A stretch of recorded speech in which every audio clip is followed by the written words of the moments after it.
that meeting came to an end among EU ambassadors here in Brussels. However, they took the decision to wait a few days before entering into force these sanctions, before publishing them in the official EU journal. This, they said, will leave some time for an assessment of the implementation of the ceasefire agreement and the peace plan. The EU said in their conclusions of that meeting tonight that depending on the situation on the ground, the EU stands ready to review the agreed sanctions in whole or in part. So you can see there the EU still giving some more time to Moscow to do more to stop the situation in Ukraine, and if they do something more, they will actually not go ahead and target those sanctions.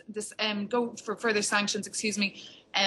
Targeting areas like their capital markets, defence, dual-use goods with both military and civilian capabilities, and oil technologies. So that's the decision from Brussels tonight. They have decided on the sanctions, but they will not publish them in the official EU journal yet.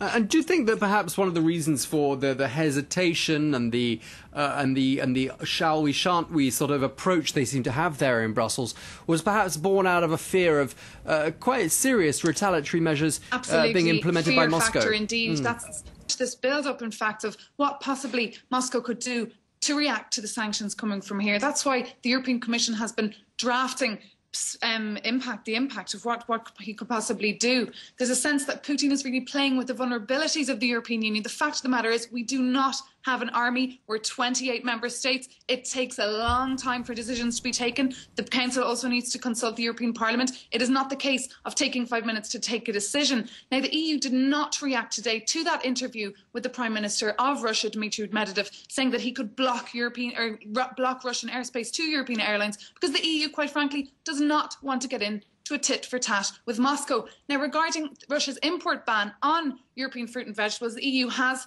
taken measures. Last Friday, agricultural ministers were here in town, and they said that they would use a fund of some 400 million euros to help farmers in Europe that have been hit by that. But as I said, they do not want to get into a tit-for-tat. And I feel the mood here today in Brussels is what Alexander Stubb, the Prime Minister of Finland, tweeted earlier. He said, "I hope that things in Ukraine improve ASAP, and then sanctions will not be necessary."